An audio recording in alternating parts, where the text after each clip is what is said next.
Howdy, and welcome to another episode of Adult Onset Horsemanship. I'm your host, Daniel Dolphin.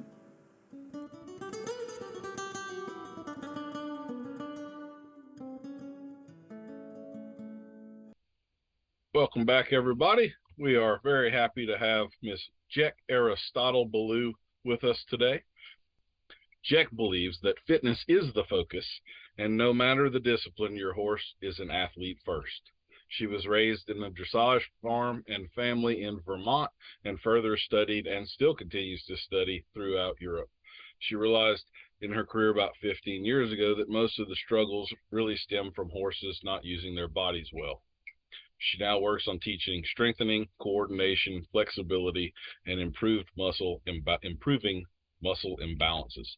She is the author of 101 Dressage Exercises for Horse and Rider, which is endorsed by the US Dressage Federation and as a critical for everyone to own book.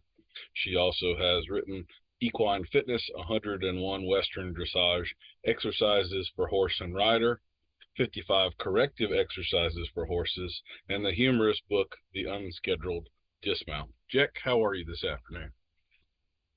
I'm doing well, thanks. Gosh, when you read all that, it makes it sound like it's a lot of work, and it was a lot of work. It's a lot. Let me tell you, that's written down on paper. That might be the longest one I've had so far. That's a bunch. Congratulations. That's thanks. Took a lot of effort, I'm sure. Well, we start off everybody with the lightning round questions to break the ice, and I just want to warn you that these are for points and prizes, so take this real seriously, all right? Okay, I am fiercely competitive, so let's go. First and foremost, if you were a Jedi, what percent chance would there be that you'd use the Force inappropriately? Okay, this one's funny because I'm not even sure I know what a Jedi is, so I'm going to just play it safe and go 50% chance. I'm going to write them all.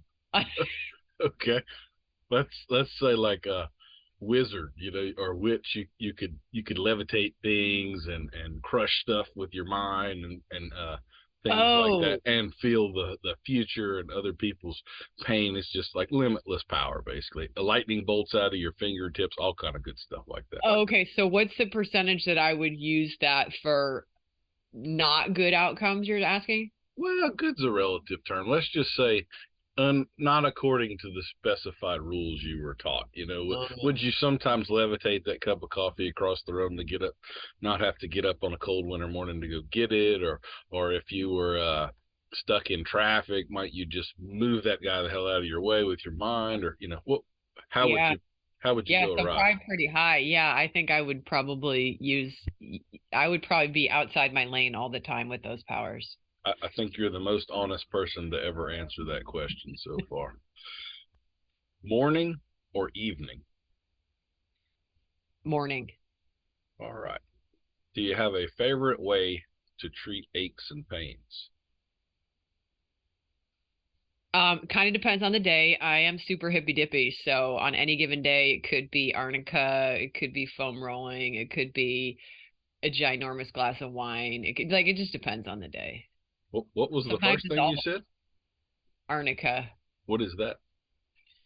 It's a leaf extract. Usually comes in gel form. Okay. Put it on topical, bruises, sore muscles. Some people, I swear by it. But of course, some people will say, well, there's no science to that. It doesn't work. And I said, look, even if it's just psychological and it makes me feel better, haven't I accomplished my aim? So that's your Jedi powers right there. You just didn't even know. Okay, so this one I have a choice on, but since you wrote a book called The Unscheduled Dismount, when's the last time you ate some dirt, Jec? It was, I think, about 2 years ago, and the not so hysterical part was it was from this tiny pony. It was one of those ponies that's so small it's kind of hard to stay on. They're so squirrely. I want to say this little, maybe it was 12 hands, really small. And it was during the first part of COVID. So my little tiny assistant trainer, she's very petite and would have been way more suitable to ride the pony. She wasn't coming to the barn, it's just me. And I had this little tiny pony in training. And It was I think sitting on a saddle rack is actually more solid than this little pony was. And anyway, I asked it to pick up a canter one day and it turned into a mini bronc and there just wasn't anything under me to hang on to or grip into. I just came sailing right off. That's fair enough. Do you have a favorite beverage? Let the coffee, I think. Lots of coffee. Okay. Yeah. Would you tell us something totally unexpected about you? Totally unexpected. I guess people in my real inner circle know, but I have a strange amount of stuff with Hello Kitty on it. Okay. And that throws some people. It throws some people. So I did not see that coming yet. yeah, So yeah. that's all right. Um, if you could have any superpower, what superpower would you choose? Oh man, that's tough. I think like the kind of strength to like pick up a car and move it, like if you could call it up, that's sort of major adrenaline strength. You could just hit a button and make that happen. I wouldn't want to fly because I'm afraid of heights. So I think I'd go with like raw, indescribable strength. You need to look into Jedi's. I'm telling you. Okay, Um, okay. Thoughts or feelings? Oh, that's really interesting. You separated them because my degree is in philosophy and we studied this ad nauseum on whether you can actually separate them. And to be honest, I haven't made up my mind about whether they can be parsed like that. So Well, I'm gonna go feelings because I'm not sure that thoughts ever fully override feelings. okay. Well, how about this? A seesaw isn't separated, but it does lean one way more than the other. That's true. All right. Yeah, And, yeah. I'm leaning towards feelings. and if you think about thoughts and feelings in terms of the brain, feelings are way more primitive than thoughts. So I think you're right about thoughts Yeah. not overriding feelings because feelings are way more deep down in there. Yeah. Are you decisive or indecisive? I'm decisive, but I think about things a long time. Not Okay. not forever, but I definitely am somebody who I think about it and then I take action. And when I take action, there's not a lot of waffling around. Okay. So you're pensive. I like that. Yeah, yeah. Do you have a favorite piece of tack or horse related tool? I was just thinking about that the other day because I just got back from Portugal. And I am a huge fan of the lunge cavessons, and I feel like they're just getting better and better and better. And for people who really like getting into groundwork, I just think they're such an incredible tool to have. So I'm pretty passionate about lunge cavessons. I have to say I don't have one yet, but that's probably going to be one of those things I'm going to have to pick up here before long and play with. Um, do you have a favorite book or movie? I'm pretty bad at watching movies because I'm not great at sitting still, but so I'm gonna go book. Anything written by Anne Patchett, I love. I love good characters and a sense of place. Anthony Doerr's another phenomenal author. It's hard to pick just one, but those authors I really like for their character development. Okay. What about I'm looking forward to the answer to this one because I know what a disciplined person you are. But do you have a guilty pleasure? Oh yeah, yeah, all kinds. So I live in California, so I like to partake of the wine here. I like to eat chocolate, guilty pleasure. I don't really like loaf, like I said, I don't really loaf around and watch movies, but what else counts as for me a guilty pleasure is like I got an extra hour, I'm gonna go ride my mountain bike. For some people like I know that sounds awful, but for me it's like, yeah, I'm gonna play hooky and go get lost in the forest. Oh, I think that's great. Yeah. Do you have a favorite dinosaur or deep sea creature? Wow, these questions are way out there. I don't think I know enough about dinosaurs. Although I did go to the museum outside Moab that has, no, outside Fruita, Colorado, like this huge archaeological dinosaur museum. And I realized how few varieties I actually knew. But what's that little squatty one? Was it the Squatty one with the short neck. Oh my God, I'm blanking on his and name. the three horns, Yeah, Triceratops. that's it. I think I'm kind of I like the look of that one. That is my favorite dinosaur as well. It looks like you could just ride him and just run shit over, doesn't it? I mean, like he'd just be a tank. Like he's sturdy. Yeah. Uh-huh. Okay, and have you ever had a UFO encounter?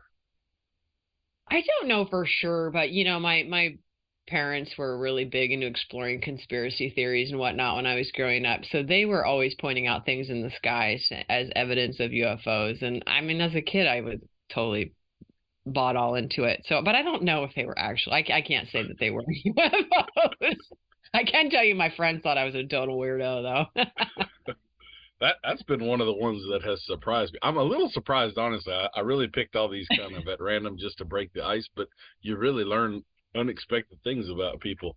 Like the indecisive, decisive one, you took about as long as any decisive person takes. Most decisive people immediately answer that they're decisive. The indecisive people give me a 3-minute pause that I have to edit out before they say that they're indecisive. And I put that one in there specifically because of Maddie. Actually, she caused that question to spontaneously grow. The UFO encounter, about 50% of the people say they have had one. How about that? That's way higher than I thought it would be. Oh, wow. Okay. So anyway, okay, well that's for points. Jec, you competitive person, you have the highest score of any person that has ever played this game to date, 692 points. And that entitles you to your choice of either an awkward pause or a genuine compliment. Do you tell all your guests the same point number? No, Is that I do not. I don't okay. remember what the previous points were, so I make sure the points of the next guest are higher than the points of the previous guest. So it's Okay. exponentially growing. So I'm gonna have to come back on the show then to keep my ranking. Yeah. Well, I get enough awkward pauses in my day. I'm pretty good at those. So how about what was the second option? A compliment? Genuine compliment. Yes, yeah, I'm gonna go with that one. All right. Well, I will say that this immediately springs to mind about you because I think you're legitimately someone you can call a world recognized expert on equine mechanics and fitness and bringing a horse back into rehab, and yet you're very, very humble about it and full of imposter syndrome, not sure whether you really belong in the category or not, and why do people keep treating you like you're an expert and asking you questions about this. And I think that's a phenomenal frame of mind to be in. So congratulations on your humility. Oh, thank you. Thanks. That's an interesting way to put it. Appreciate that. Let's see. How about we'll just start things off for those who may not be real familiar with you. Would you just kind of give us the 30,000-foot view of what it is that you do? Yeah, that's a good question. So, well, I like to say that I train and teach what dressage used to be and what it was intended to be. When I see modern dressage today, I don't always recognize what it even is, but dressage was and is physical therapy for the horse. Essentially, it is helping the horse move in balance so that you're not wrecking its joints, so that they can have longevity, so that their muscular and skeletal system works in harmony. And this goes back to when I was raised in a horse training family. My dad was a high level combined driving competitor, and my mom was a dressage riding instructor, and I leaned more towards endurance riding, long distance trail riding as a kid. But we always prepared all the horses for those three very different disciplines in the same fashion. They followed the same conditioning schedule on a weekly basis. So it wasn't like the dressage horses only went around the arena and did 20-meter circles. And that stuck with me, that cross training and that multidisciplinary approach really, really stuck with me. As I went out on my own as a professional and started encountering all of these broken dressage horses, I started just getting more and more grouchy about it. And actually, interestingly, I kind of crossed paths with Jim Masterson back in the day. It was almost 20 years ago when I first moved to California. And he was also fixing broken dressage horses. And that's when I started writing my books and really getting kind of fired up about helping people just restore what I call healthy movement to their horse. So it's not branded, it's not like a particular discipline. It's like, let's just get the horse being an athlete first. Forget about trying to specialize in your discipline, because a lot of times it's the discipline and it's the all that restriction that's creating a lot of the problems. So I know that's a pretty unclear way of saying what I do. I mean, in a basic way, I give clinics and I teach and I have online courses and the books like you mentioned, and just trying to spread the good word and keep learning as much as I can. I'm still a student myself. Well, I think that's very well said and very verbosely said for a New Englander. So Right. congratulations on that. I know you warned me you were going to be short, and I'm like, no, she's doing great. Um, uh, well, let me ask you this. This is honestly one of those things that has puzzled me. Or I got a few prongs to come at here. So you were mentioning about the original purpose of dressage. I mean, they literally call it gymnastics, right? That Yeah. that should say a little something there. So you're more on the classical end. In your mind, is there a point at which classical dressage and what we might call modern dressage, where that road forked? Like, was that in the 80s, the 90s, the 2003, the such and such an event that it happened, or where do you think that came from? Oh, that's a really good question. I wouldn't say I have the answer specifically, but I do remember like in the early to mid 90s, at least where I was, and again, that was in the Northeast, but there was quite a bit of dressage there. People at that time were just riding whatever they had. You know, they were riding their Morgan, who they also might go horse camping and teach to carriage drive as well, you know, which was cool. You just rode what you had and you tried to help that horse become the best it was. But I remember it was around the early 90s. So that would have been when Nicole Uphoff was competing from Germany, and the German team was really strong. And some of these Americans started going over to Europe and importing big fancy warm bloods. And at that time, it was kind of a rare thing. You know, not every Tom, Dick, and Harry was importing warm bloods then. And the horses for competitive dressage started to become a particular style. And if you wanted to stay in the game, you kind of needed to get these. You weren't going to show up at the dressage show on your fjord and beat the pants off these warm bloods. And there started to be a division, as I saw it, around the mid 90s. And then, you know, it became more accessible to go to Europe and import these horses, and suddenly they were dealers. And as the type of horse changed and became, I mean, the breeding in Europe is really, really good. And it's almost unfortunate because these horses are so athletic. I mean, maybe it's similar in the quarter horse world. These horses are so athletic and they have such good minds that you can unfortunately hurry the training in the early years, and they really pay the price for it later. But to get those horses ready to sell or even compete early and go to shows younger and younger, they started cutting corners and the training became something I don't really recognize anymore. So I would say towards the late 90s there started to be kind of a division. And I know there were a few groups that splintered off to try to be like have classical dressage, to try to have their own competitions and whatnot. And I think a couple of them are still hanging on a bit, not with the same, you know, degree of notoriety perhaps as the USDF, but I think dressage became more stylized at that point. I think it became, the training shifted a little bit more towards competition, but also more like away from just basic training. Like, hey, is your horse sane enough to ride across this river? Like, can you ride your horse without feeling like he's going to kill you down the road? I mean, I can't tell you the number of students I come across that, I mean, I went to a dressage show a couple years ago. It was a day show, so I tied my horse to the trailer. Daniel, I'm not kidding. The owner of the facility came up to me and told me it was unsafe to tie my horse to a trailer, that I needed to stop. I was like, are you crazy? Like, shouldn't your horse be trained enough to stand tied somewhere? Anyway, that was my own rant. No, no, no. I'm right there with you. I don't deal with a ton of dressage horses, but I start a decent number of them, and I fix a decent number of them once they've gotten to having some significant problems. And every time I deal with the older ones, I am shocked at the basic stuff that they don't know or don't do. And like you're saying, like tie it. I mean, it would be unfathomable to me to have a 10-year-old that you can't tie to something and walk away and expect him to be there and alive when you get back, you know. But that seems to be common. I just don't understand.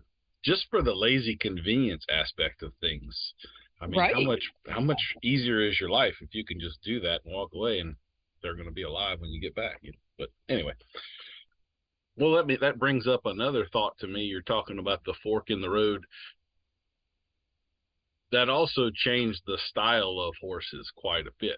So like when I think of dressage, I'm thinking of the classical Baroque horses, the Andalusians, the Lipizans, the Lusitanos, and those horses are all characterized to me as having a pretty thick middle, like they're built like I am, you know. Mm-hmm. And you don't see that at all in the dressage world anymore. Now the horse's belly is 4 feet off of the ground and he's got legs like a spider.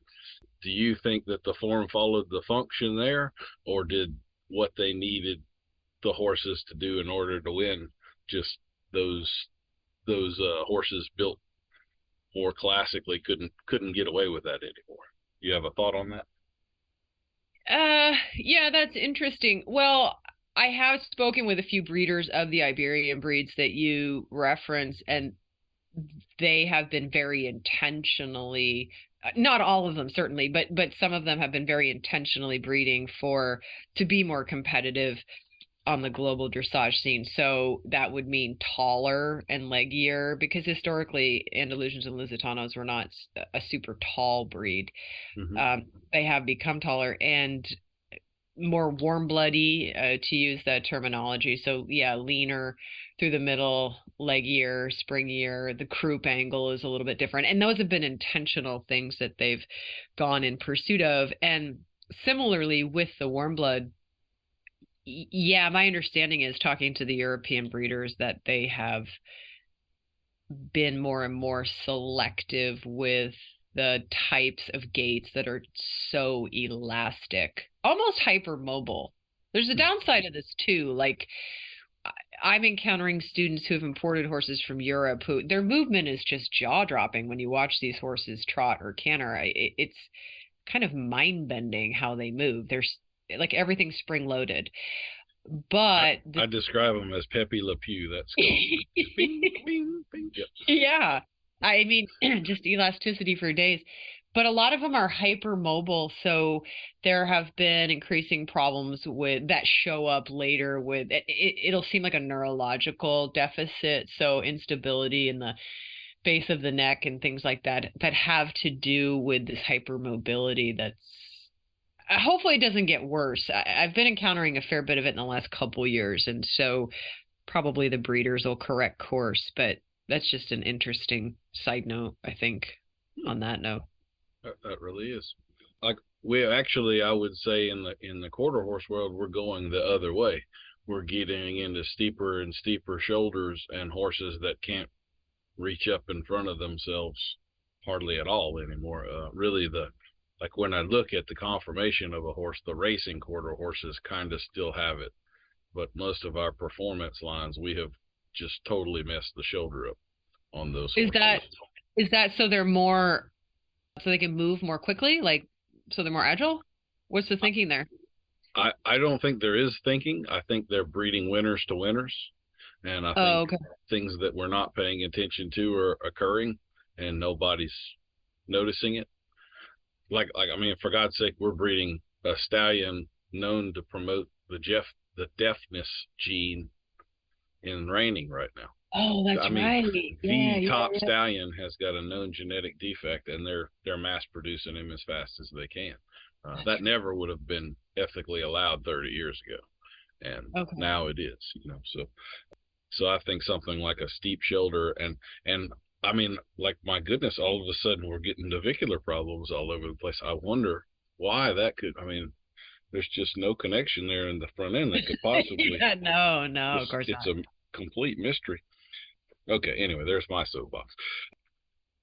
I appreciate the opportunity to smack the reining world in the death thing. That horse should have been a gelding about day 6 of birth, but anyway, okay. I've lost my thought on the tangent now.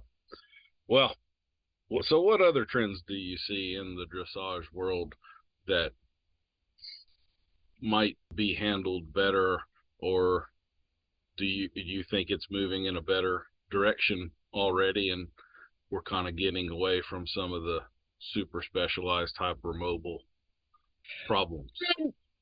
Yeah, I mean, that's it. I sometimes feel like I'm in my own silo, so probably can't speak real accurately to the big picture of competitive dressage in this country.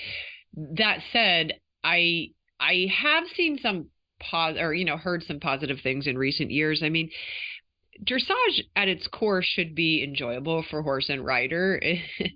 Never mind these like really serious, constipated looking photos we all have of each other when we're concentrating and riding our horses. It should be enjoyable and fun. And for many, many adult amateurs, it is something they pursue. And if you ask them, what discipline do you do? They'll say, I'm a dressage rider. I feel like that's starting to be acknowledged again. Maybe 15 years ago, it was like, well, if you do dressage, quote unquote, you either compete and you have this certain kind of horse and you follow these certain circles of trainers and whatnot, or you're not really in dressage. And our dressage came out of the cavalry. It wasn't even, I like to remind people, it wasn't even something that citizens like the laymen and women were able to practice until the late 60s. So it's still relatively young, but it's interesting to me it became so snooty. You know what I mean? Like it's simultaneously old and young. Yeah. Isn't that weird?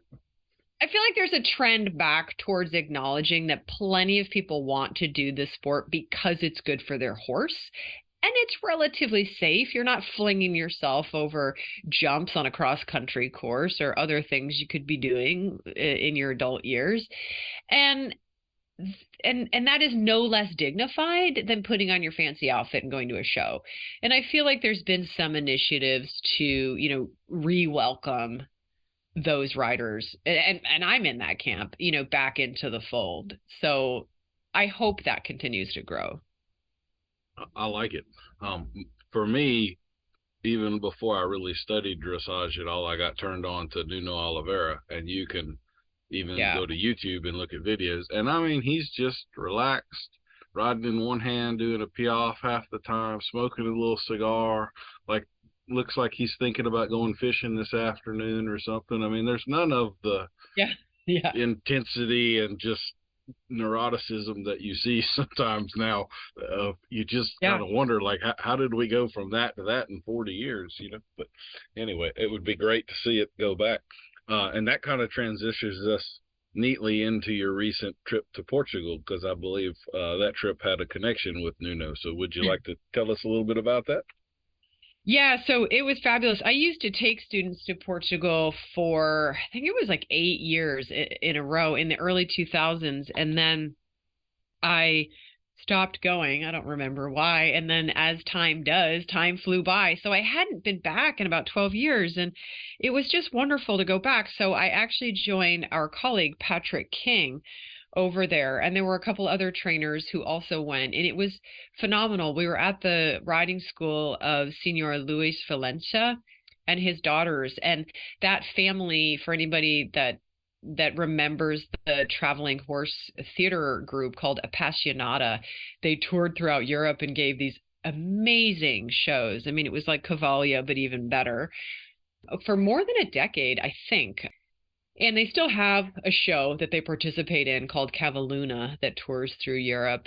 And anyway, they have a school right outside Lisbon where you can go and have lessons on these phenomenal horses that were in the show. And they're just unbelievable schoolmasters and wonderful horses. And the instruction is top notch. It was fabulous. Well, very good.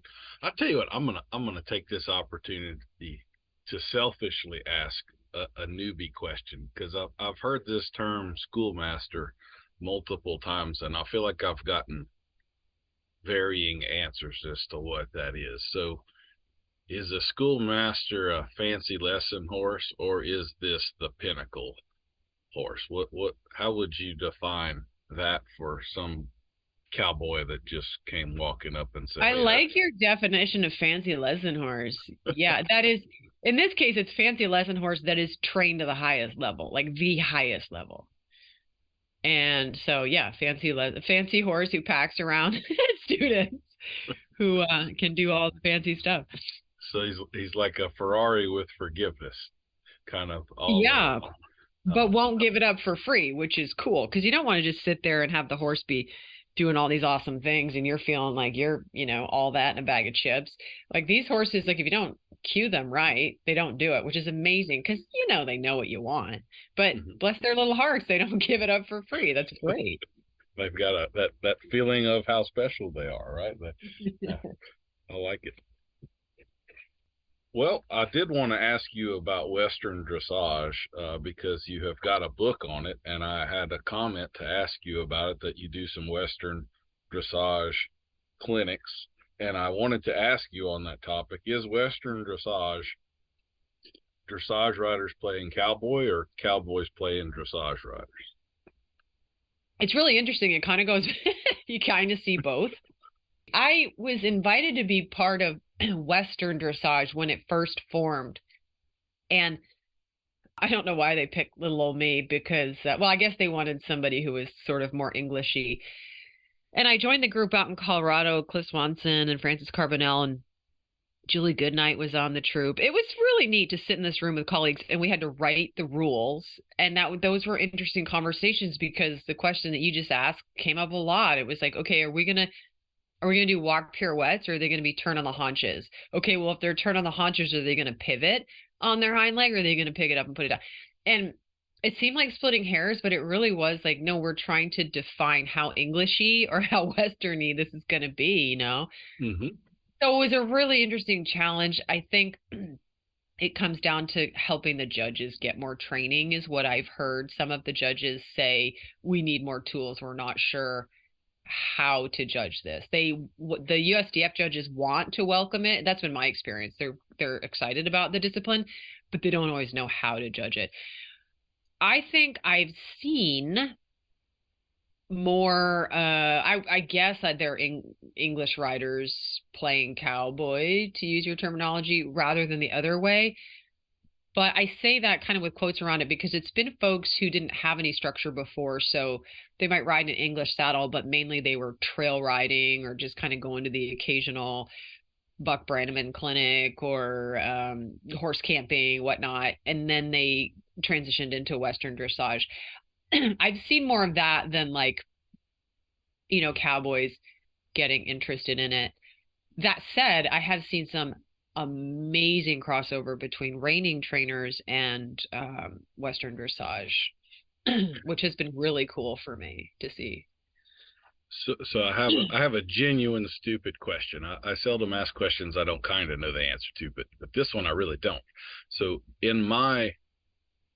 as far as I know, in Western dressage, you can ride two hands with reins on a shanked bit, but you're not Right. riding in a double bridle. Is that correct? Correct. And so if you're just contact in a shanked bit, that is a whole game changer between what a Western horse would be used to and what a dressage horse would be used to. So how does that play out? Exactly. And that, well, to be honest, that has been one of the primary difficulties in judging this. I mean, at the lower levels, that point is moot because everybody's kind of riding two-handed in a snaffle and they're just trying to get the basics down. When it gets to the point where second, third level, where you might put the shank on and people are riding two-handed and they're looking for the same amount of contact that they would say in an English test, that's where it gets to be a little bit troublesome. Or let's say they show up with a draped rein, which I think the judges would score higher if the horse was actually engaged behind. Yeah, But bridled. a lot of times the folks, unfortunately, that are riding, one-handed or with a drape rein, the horses are, to be honest, are just moving terribly. So again, it's going to come down to judges' education, I think. And there has been a lot of behind the scenes conversation on, look, just maybe we require, the absence of contact. When I say that, I mean like pressure in the rein, right? Like, so maybe we say at a certain level, the horse should be totally in self carriage and the rider should ride one handed. I think at this point, they just get extra points for that in the collective marks. Okay, you're just binging. I've got questions lighting off left and right here. It's gonna be hard to stick to my list here. Do you mind getting a little deeper into this? That's okay. Yeah, that's okay.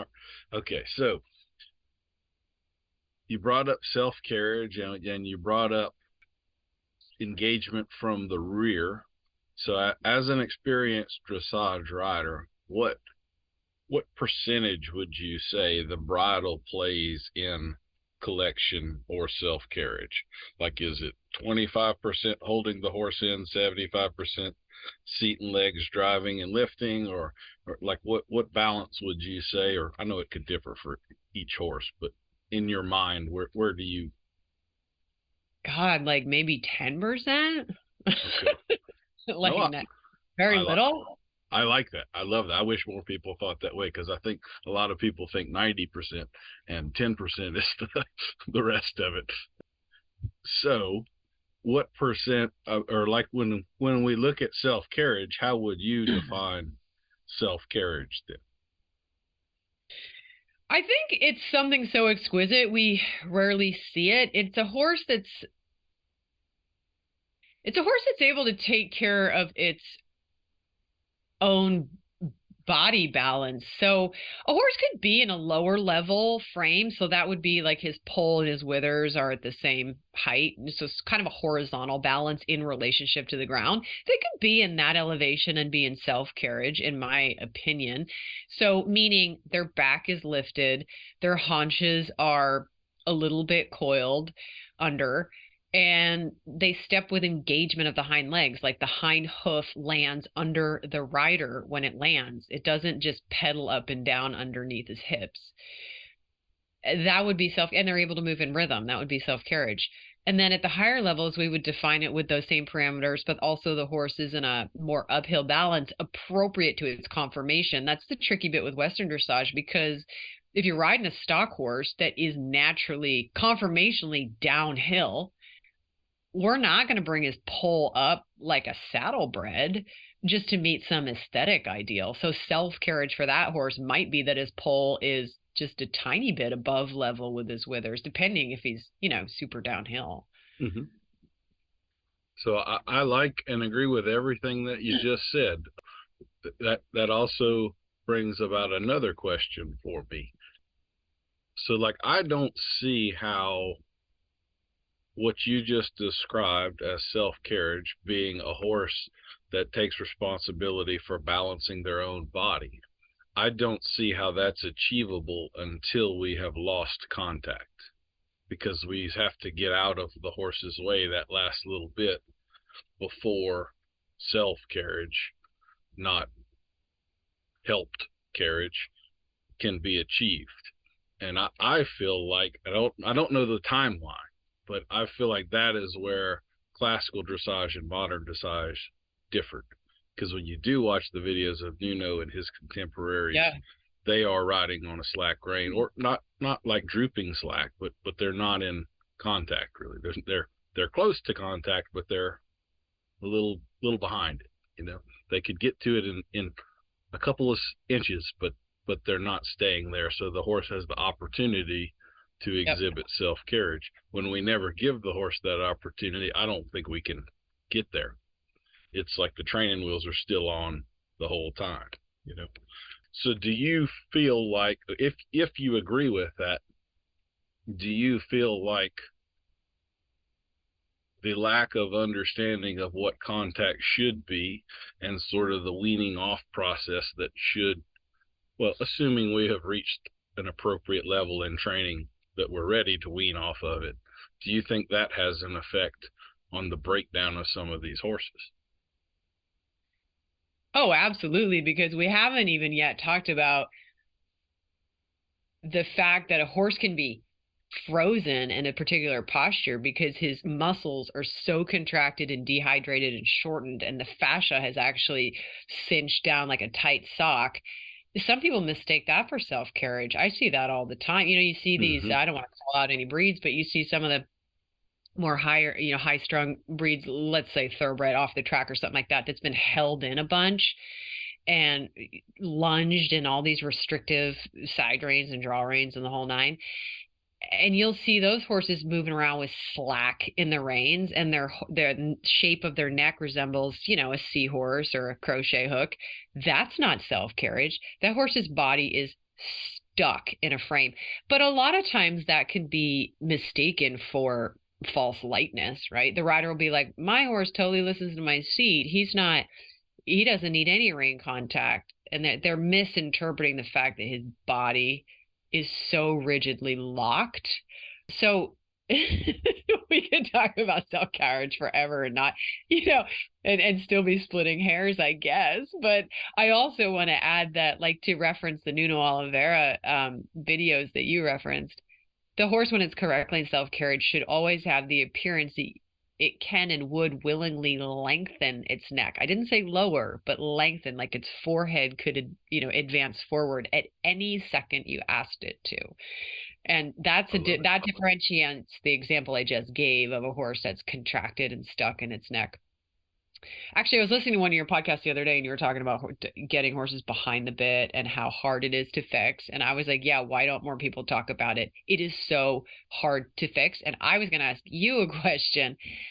Percentage wise, the number of horses you work with, not ones you're starting, but ones that have already been under saddle for a while, what percentage of them are behind the bit versus one that have issues of being like above the bit or don't know anything about the bit in your world? So I ride a pretty wide variety of horses, and I would say that is absolutely dependent upon the discipline the particular horse was in.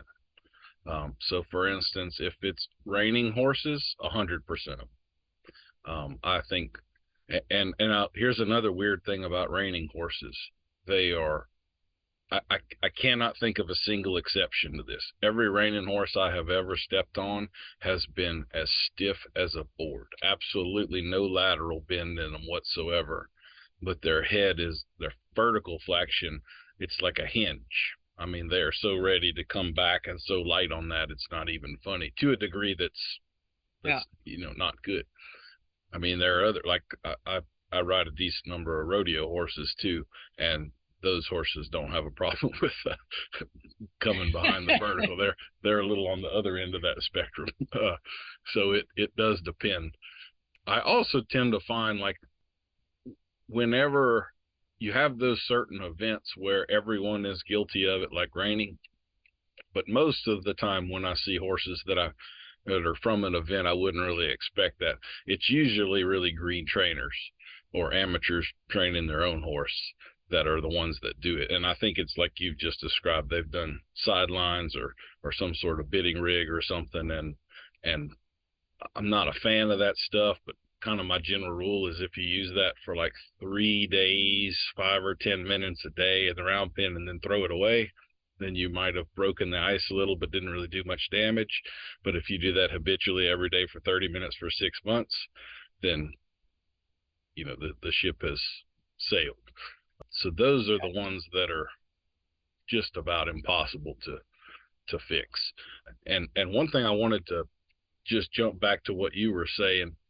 The way you were describing it, I absolutely loved. You were talking about dehydration of the muscle and tightening of the fascia and all. What you're describing there is really a man-made scar. That's Mhm. essentially, we have done scar tissue in the neck, and in order to rehab it, we have to break all of that loose, just like you would have to do if you're breaking up scar tissue in a muscle from some sort of trauma or something. So let's put that mental image in some of the minds of people doing this crap. Maybe they'll quit. I'd love to. The other thing I remind people is, because the horse is a flight animal, Their muscles are not designed to hold an isometric muscle contraction. They're not designed to do that, right? They're designed to either be in motion or to be still and not moving.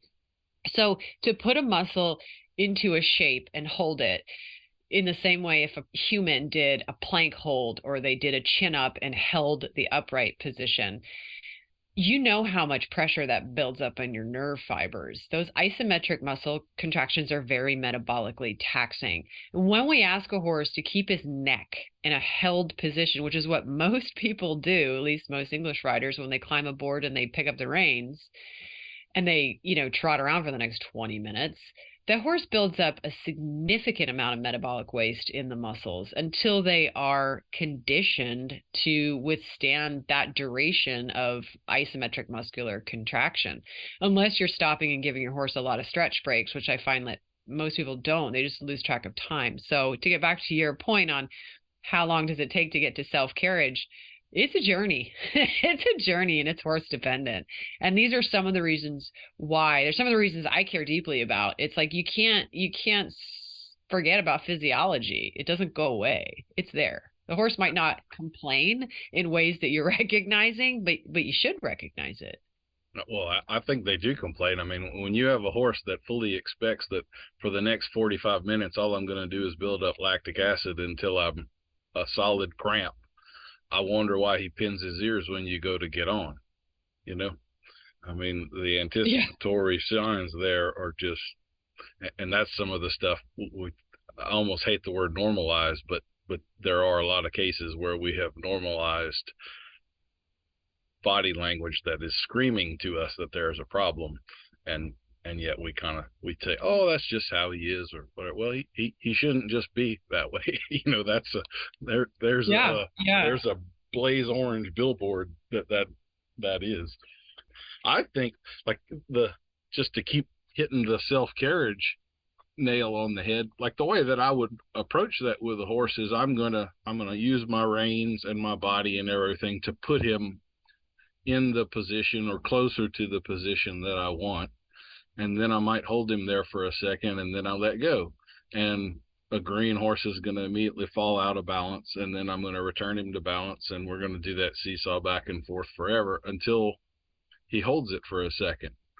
And then he holds it for 2 seconds. And then he holds it for 3 seconds. But to me, if I'm not ever letting go of him, I'm never going to get there. So I wish that more people that were training horses like this realize that 45 seconds held in a single posture that's an impossibility. I mean, you should be half a circle and then, stretch him some way or whatever until you eventually build up to.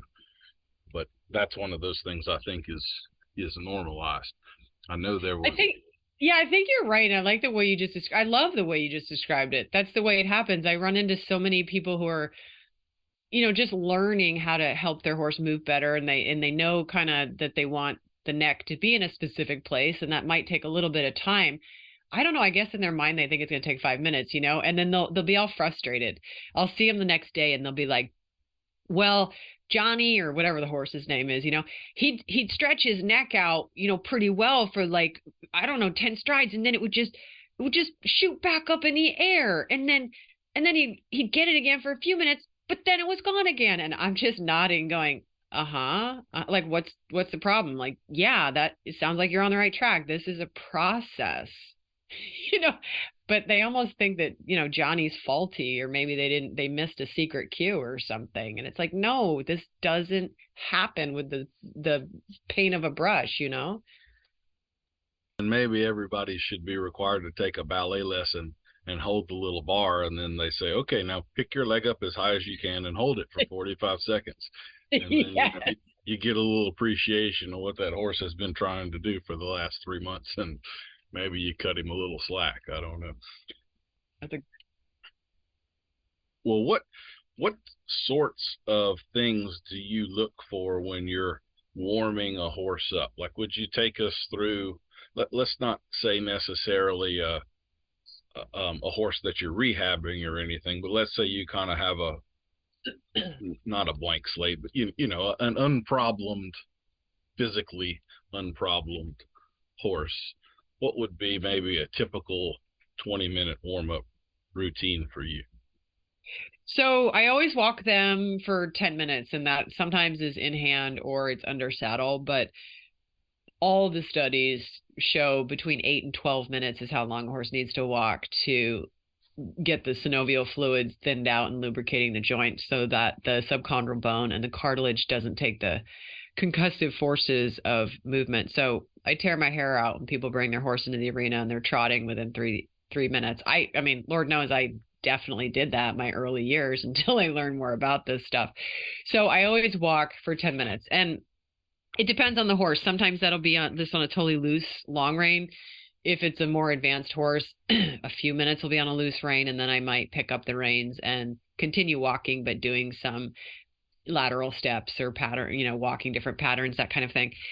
And then depending on the plan for that day, like if we're going to have a pretty hardy workout, I will do a pretty hard warm up. So the harder your workout, the harder your warm up needs to be to actually deliver the oxygen and blood to the muscles. So if I'm going to do, let's say, a gallop session that day or some cavaletti or something like that, then I would do a lot of gait transitions, speed changes within the gaits.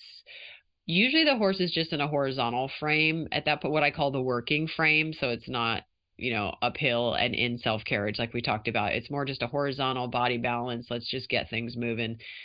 I'm a big fan of trot canter transitions, as I said, and a little bit of lateral work, but nothing too nitpicky, just really warming up the temperature and pliability of the muscles. And just checking in with the horse, see how his energy level is. Is he tracking evenly on both sides? How's the rhythm? Is he focused and listening? All that stuff. Now you see, I love the way that you said that, and one of my thoughts on horsemanship is that good horsemen always recognize each other regardless of the discipline. I wouldn't describe what I do to warm a horse up a damn bit differently than you just did, and I've got a very different aim typically, but it's all the same sort of stuff. I'm going to be more intense on certain days when I'm going to be more intense. I do way more walking than I used to. I actually do I don't do it immediately, but I do a lot more long trotting now than I do loping. I find that's actually made a significant difference in my horse's soundness. I think the long trot stretches them more, and I love to get the long trot where the horse gets really level and stretching their head out, not necessarily a long and low posture, but just their cover and ground, Okay. Gets them just real loose, and that's kind of one of my favorite exercises for warming up. But so yeah, I like that. I think most people would imagine that a dressage trainer and a cow horse guy wouldn't have a whole lot in common, but I think there's an awful lot in common there. I really do. Yeah, well, I mean, I hope so, but it's funny because I just did a talk about warm up with Patrick King, and I have changed how I warm up because when I was a in-house dressage trainer for other people in the past, there was an expectation that I would bring the horse out of the barn and basically start doing quote unquote dressage right off the bat, that the horse wasn't allowed to be in a long frame or to just move around. It needed to be doing something very specific, like movements, like shoulder in, like, half pass right off the bat. And the idea in their world was, well, you only want to warm up the muscles that you're going to use, right? You don't want to let your horse do a long trot because heaven forbid, what if he's a little bit on the forehand? The forehand, the evil word. And I, as a young trainer, of course, wanted to please everybody. So I would go about it that way. And my horses got stiffer and stiffer and stiffer, as you can imagine. And then when I started studying equine exercise physiology, I learned, are you people crazy? This idea of warming up the muscles you're going to use, for one, all you do when you pick up your reins and start doing your patterns or your maneuvers, whatever they are, is you activate the gymnastic muscle system. Well, guess what? The nerves are not in the gymnastic muscle system. They're in the postural muscles. So if you don't have a warm-up that just prioritizes good, healthy, rhythmic, easy movement, now easy, I mean not restricted, not forced, those nerves signals get diminished over time. And it's just like human athletes who might look kind of fit on the outside, but they have all these physical ailments. I mean, we all know the triathlete who's constantly like, oh, I got this ailment and that ailment, because the postural system's not activated. And so blood flow, oxygen delivery to the muscles at large is what matters. From there, you can go do whatever you want to do after the warm up. But God, again, I think it's just a matter of people being stuck in their little corrals. I think there should be less difference between the disciplines, as you just described, in terms of this warm up anyway.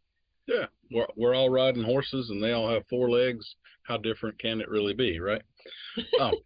What in your mind, like, would that warm up have to involve a person wasting their valuable time, or how do you feel about walkers or I'm not exactly sure what they're called, but the walkers that you don't tie a horse to, but they have like the panels, but it gets the horses moving around. Is that going to be sufficient in your mind if you put them in there for 15 minutes of walking around the circle of that thing, or does it need to be some changing around and no, that'll be sufficient for the joint fluid for sure. It doesn't deliver because they're not trotting and cantering in there, it doesn't deliver the blood and oxygen. You need a certain amount of force for that to happen, and you also need to raise the temperature of the muscles. So that would involve getting the heart rate up to, at least 120, which most horses are not going to walk at that. So, but if people are not going to come out, or they know they don't like to walk their horse because it's boring or whatever, then yeah, definitely use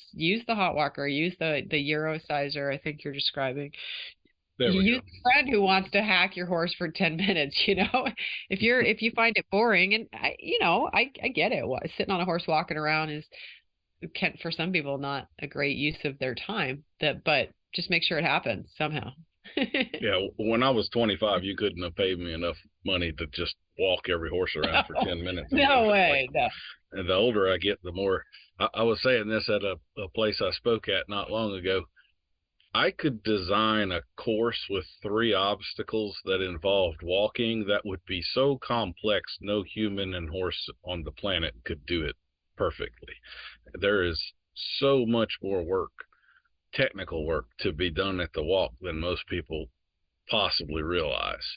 And so if you're just walking around, there's a hell of a lot of finding the timing of the feet and how to go from a left-hand circle to a right-hand circle smoothly without tripping the horse up. And there are all kinds of things you can productively be doing to sharpen your skills as a rider during that 10-minute break, playing with contact, right? How can I ride that line and have my rein not bouncing or my horse feeling 5 pounds 1 pound, 5 pounds 1 pound? There are lots of little skills you could be working on to make that 10 minutes productive as hell. So do it, people, do it. That's right. You heard it here. Yeah, I think it's time to break out our sponsor for the episode, Jec.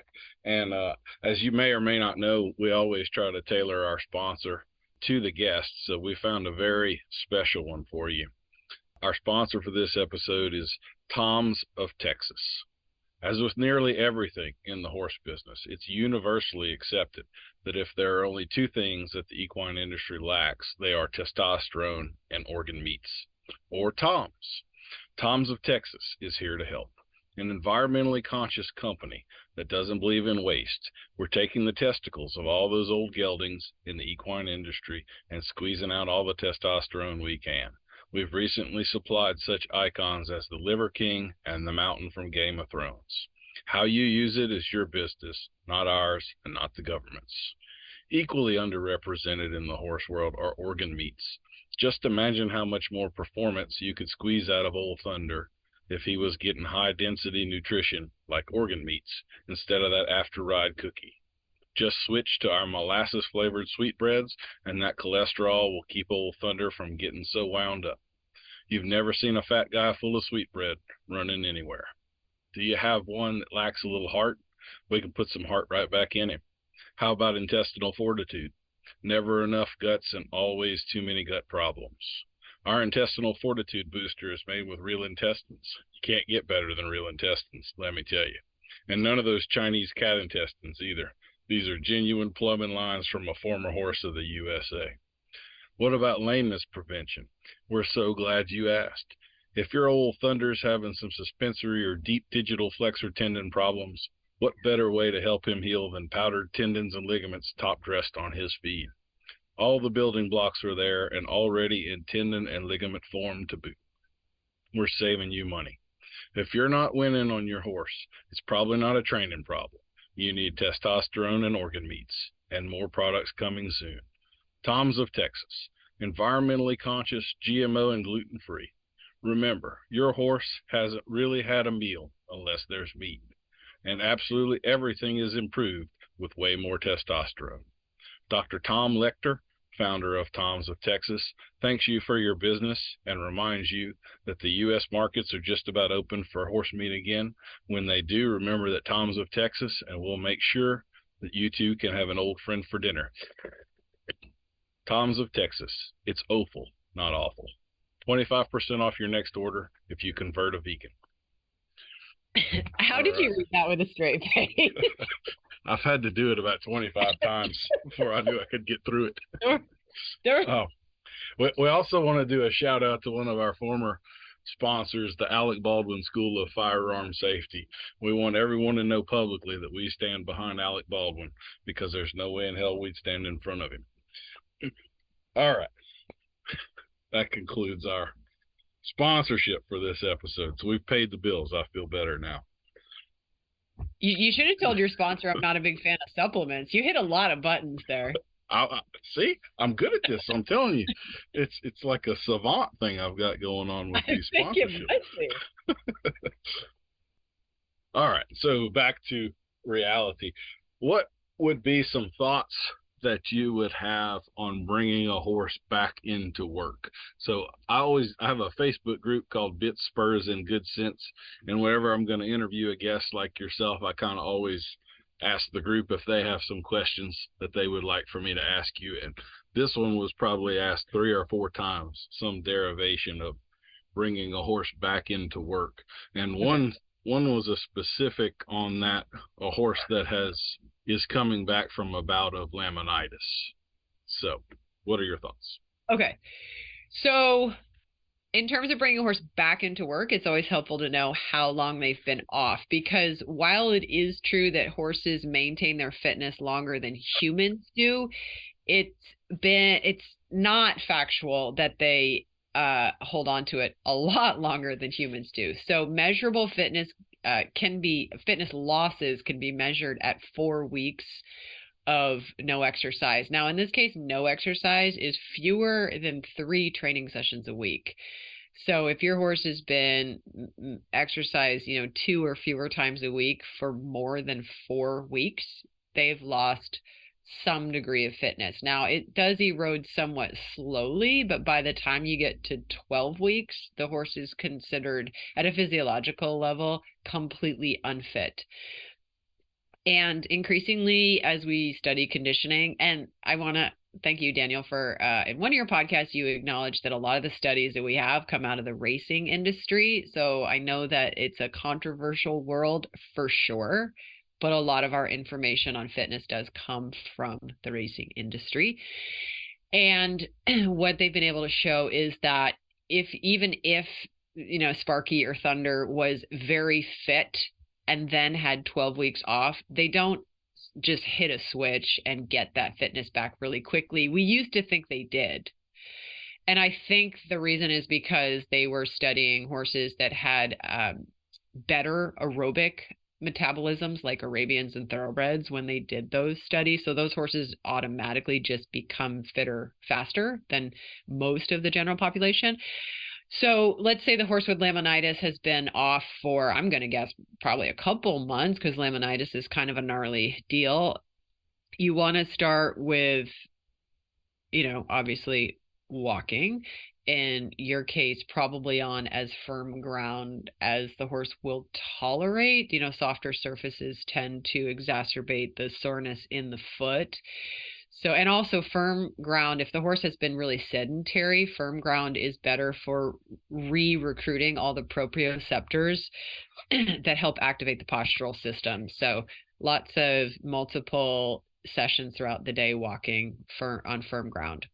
And then you start to progressively build up. So I do have on my website conditioning programs if you need more help, but just generally speaking, you would start with 20 minutes a day of walking. And then I'm a big fan of multiple sessions. If you can do that a couple times a day, it's even better. And then you're going to start adding postural exercises. So you're just walking and doing postural exercises. So what are postural exercises? So things like pelvic tucks, walking over ground pulls, a little bit of bending, you can do some serpentining in hand, that sort of thing that gets the horse sort of organizing its body. And then you can gradually add back in the trotting and a little bit of canter as the horse tells you. I think they're really good at telling us when they are ready for more. The hard part about when you've had a horse that has a situation like you're describing, we can be so worried about making it worse that we can do them a disservice by holding back and being worried that we're going to break something. And then, fitness is protective, and I like to remind people of that. Fitness is protective. So if you can guide this horse back to fitness, unless the horse is giving you really overt signs that today's not the day, don't push too much. But the thing too about rebuilding is it won't be linear. So there might be some days where it seems like you have a setback, especially with a laminitic kind of situation. The horse might be a little bit more sore. That doesn't mean what your overall conditioning program's not working. It just means they had to set, a little inflammatory response that day. They might be totally different the next day. So when you're in a conditioning program, don't throw in the towel based on one day's response. I like to remind people of that too. I know it's simple, but when your own horse is involved and they look like they're hurting, it can be hard to see the forest through the trees. So hopefully sort of answered your question. No, I think that was very good. I was going to also ask, when you mentioned the protective, like let's say that I have a horse that is going to be feeling good. He's been in a stall for a while because of some injury or whatever, and I need to turn him out, but this is fixing to be a bucking, farting, running kind of a thing. Is that something to allow? Not allow? It depends. My ideal situation would be to get the 10 minutes of controlled walking in first, and then if he needs to blow a gasket, let him blow a gasket. Now, increasingly, thankfully, vets are leaning away from stall rest because it's usually counterproductive, but also it's so outdated. Nowadays we like the same with humans. We know that a horse benefits not necessarily from being locked down and put in bubble wrap, but from getting the right physical therapy and mobility drills. So you might limit their exercise, but hopefully gone will soon be the days of just locking them in, locking them up and getting them all mentally stressed out. Yeah. So, would you like your suspensory tear healing with a side of ulcers or without a side of ulcers? Right. Right. Yeah, I know. Yeah. Okay. As far as lameness diagnostics, and I know you're not a veterinarian, and that word diagnose has legal ramifications, but you are a person who routinely rehabilitates horses and understands the physiology there better than most. Is there a particular path of diagnostics that you prefer? Or I know it somewhat depends upon the particular soundness issue we're having, but like do you, I can say one of the most productive people that I ever have known within my horse career at finding soundness problems in horses was a chiropractor. And yeah, that guy could put hands on a horse and use acupressure on buttons, and he would find stuff, way before anybody else could. Now, I've never met his equal, so I'm not saying all chiropractors are capable of that. But is there a particular pathway that you prefer, or not really? That's really interesting. that you mentioned that. I mean, to answer your first question, no, I just don't think we have yet. I think we're still learning about lameness. I don't think we have an ideal. I mean, I shouldn't say that too generally. I'm sure there are some sports vets out there who I haven't met yet who have a good system.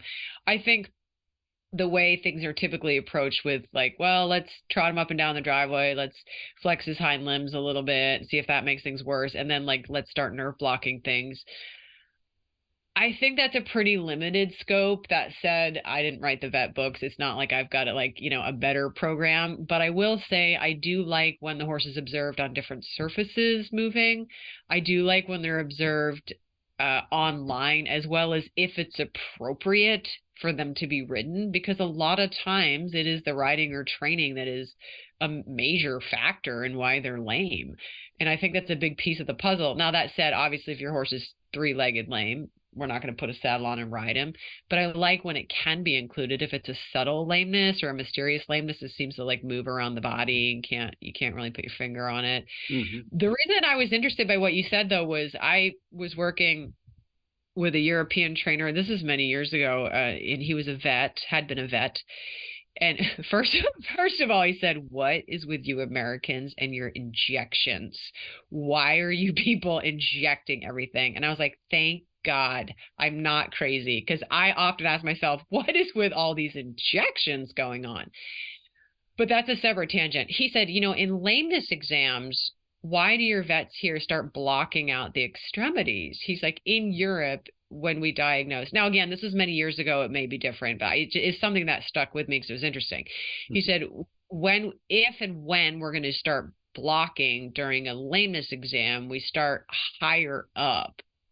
So I think maybe he meant like more kind of the axial skeleton, not down at the feet and then working up from the lower limbs, which is how I typically see it done. What are your thoughts on that? Well, I can answer that for you. If you numb them from, say, the elbow down, then you have no diagnostic ability to identify what joint or area of the leg is the problem. You just know it's somewhere south of that because you've killed everything south of there. So Yeah. they start like at coffin joint, and then fetlock, and then up to the high cannon and so forth. So like if you blocked out the coffin and nothing happened, and then the pastern and nothing happened, and then you get to the knee and all of a sudden they're not lame, it's somewhere around the knee. If you started at the elbow, all you know is it's below the elbow. So it's diagnostically unhelpful to do it that way, if that makes sense. Yeah. But I would agree with you where I'm not a diagnostician either. And one of the things I'll say is that there are varying degrees of competence among veterinarians, just like there are varying degrees of competence among trainers. So there are some vets that are really, really good at lameness, and there are some vets that do lameness as a part of their job. And I'll leave it at that. But I kind of always find, and when we get to the nerve blocks, we already are acknowledging we've missed some stuff and we don't really know what's going on here. And now we're kind of throwing darts at a dartboard.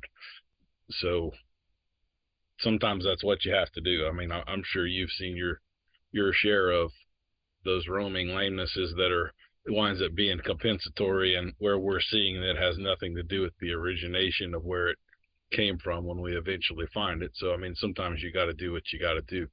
But yeah, that's the thing. Like, I don't envy these vets at all. I mean, I don't envy them. And increasingly, there's this pressure for these field vets to come up with a diagnosis. I mean, I understand you're worried, your horse is dead lame, you feel terrible, it's anxiety inducing, you want to know what the problem is. And, a lot of times they'll poke and prod and try to find something just to, because there needs to be an answer. But in reality, sometimes the answer doesn't reveal itself for days or longer, as you know. So that's why I say it's unenviable for me to be in their position to come up with a diagnosis.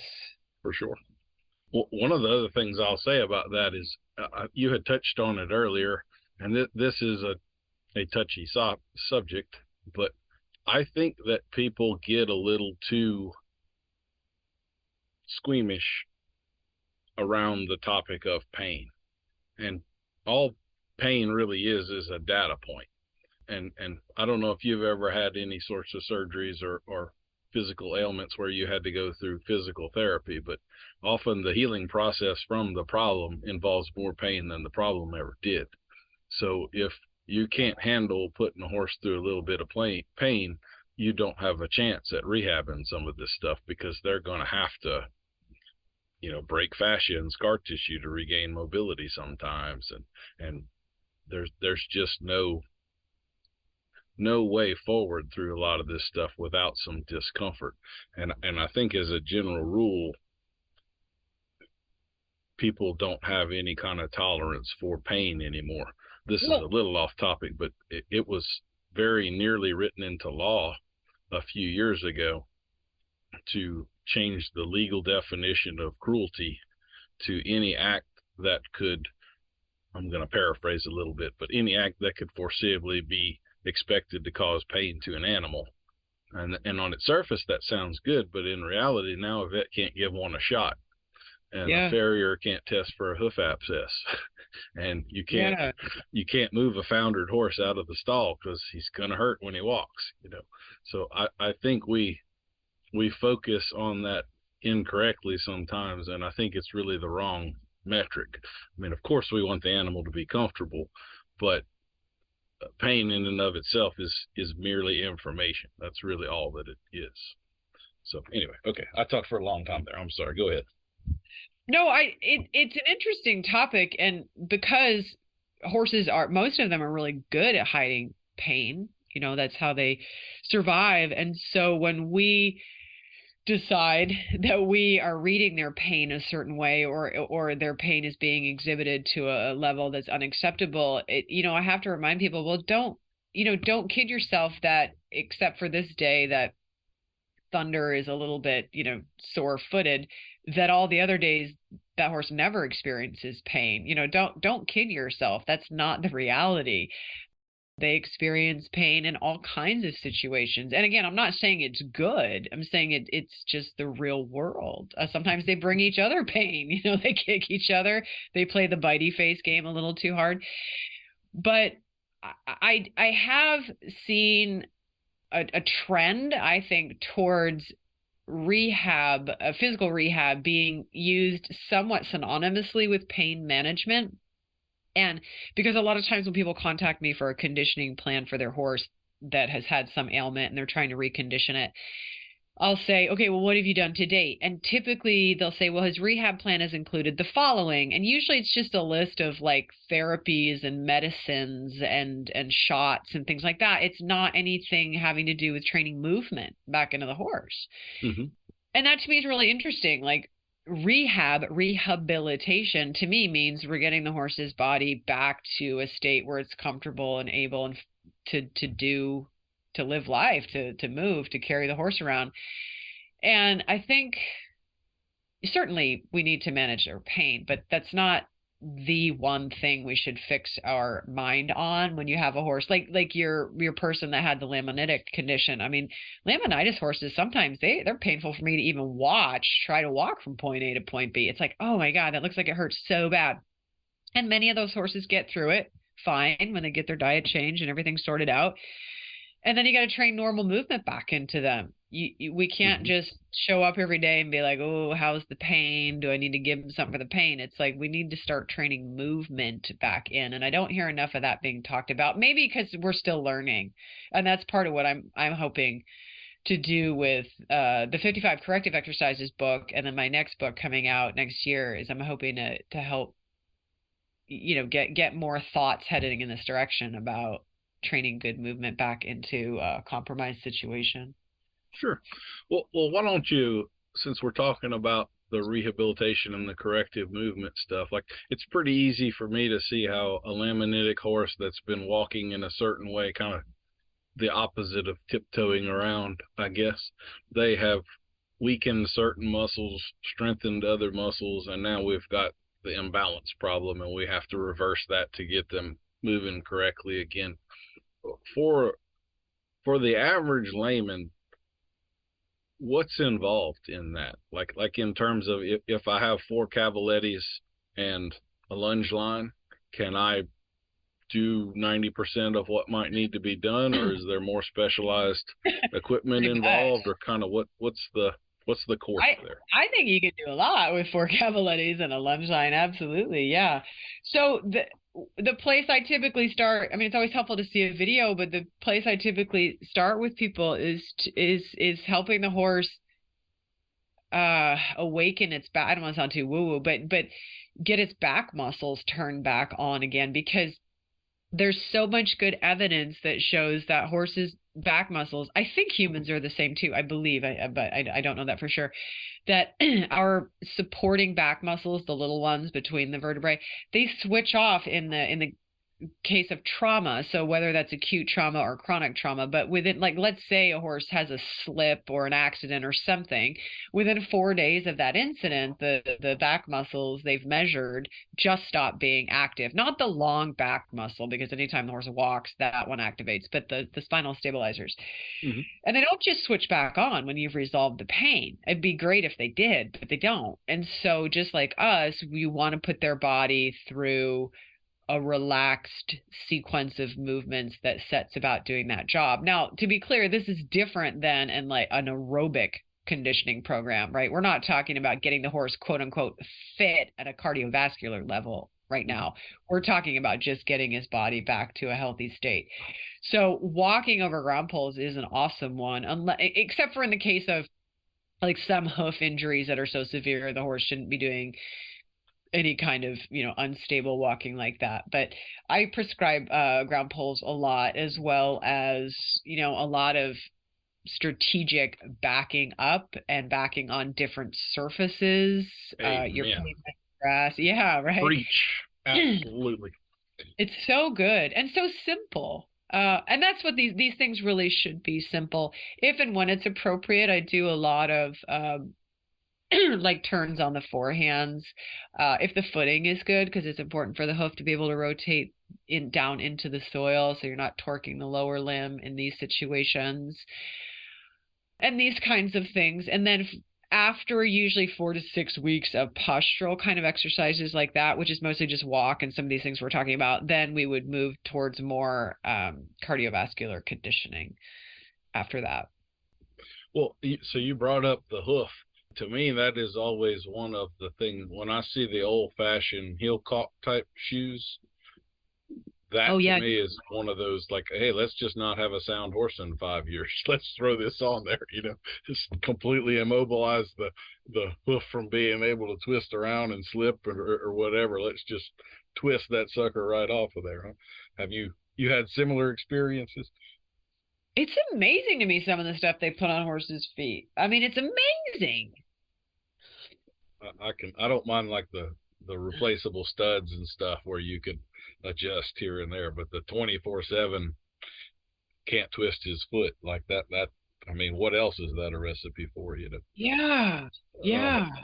I'll say here. So we've talked a little bit. I certainly don't have the experience with this that you have, but one of those pet peeves of mine, I think, especially in the Western world, and even worse, especially in the performance and horsemanship parts of that, I think these dang 13-foot lead ropes on a halter and circle after circle after circle and disengaging the hindquarters, I think that has crippled more horses than maybe anything else.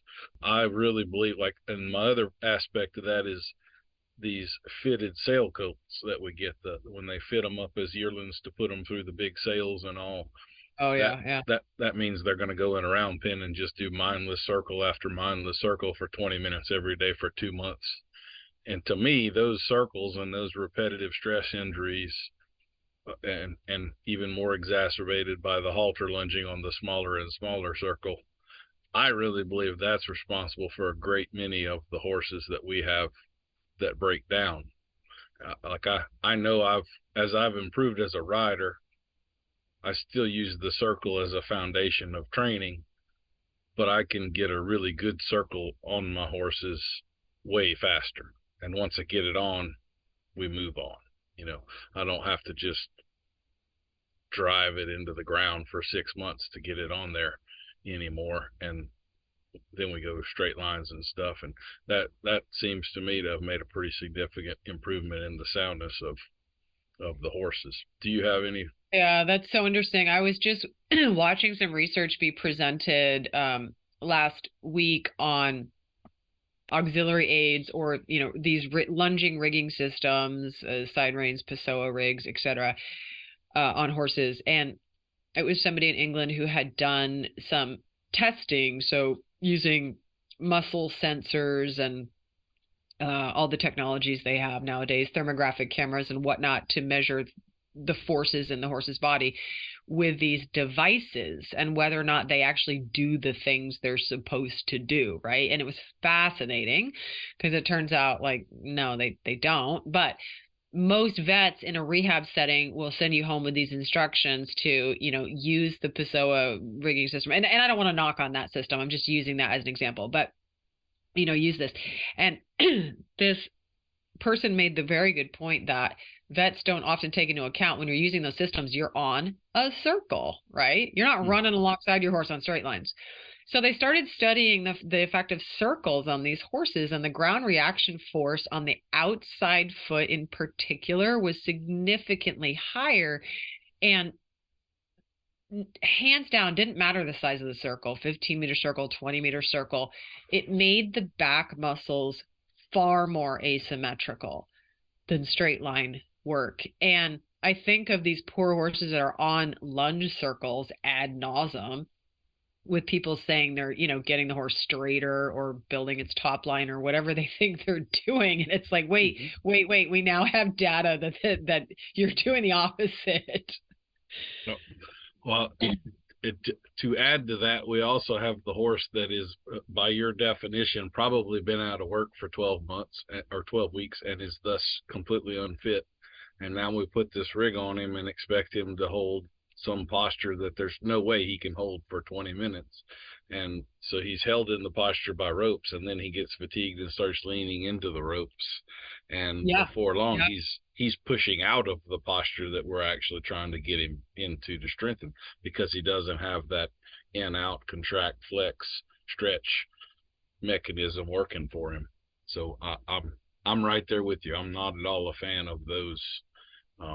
I've kind of, for a little while, been toying on the idea of doing a video of some of those rigs and just describing, if I were going to use this, I would use it this way and not that way, in hopes that maybe it'll save some people from overdoing it so much, because like you can do this for about 5 minutes or something, but if you try to do it for 30, you've long passed what his physical capability is, and you're heading in the other direction now. Yeah, totally. So anyway, I had a question for you on being able to work your horse productively even when it might be too cold or too wet. So I guess like we're restricted to the barn aisle or something like that, but we can't go hack out in the country or something. So do you have, with some of those walking drills and all, do you have some thoughts on some easy productive? There is definitely, like, even when it's super cold, you can still walk, I'm guessing, unless it's, I don't know, -40 or something where you live. But again, just to reiterate, there's so much value in the walk physiologically, and a brisk walk, as I mentioned, keeps the heart rate. So brisk is like, if we're using US metrics, let's say you're going 3.5 miles per hour and you're walking, that for most horses is going to create a heart rate in the 90s, about 90 beats per minute. And that zone has been shown to maintain baseline fitness. So you're not going to build fitness, but you're going to maintain at least a little bit of fitness. Horses need to be activated at about 40% of their maximum heart rate for 25 or more minutes, 4 times a week, in order to maintain baseline fitness. So for most horses, it's breed dependent what their max heart rate would be, but 90 to 100 beats per minute will get you in that zone. So if you can walk briskly, you're keeping that heart rate where it needs to be, uninterrupted for 20, 25 minutes. That's going to be phenomenal. But then there's also plenty of what I call calisthenics or unmoving kinds of exercises you can do. So I just put a video on my YouTube channel of what I call step up, or some people have a pedestal or a box that you can work with.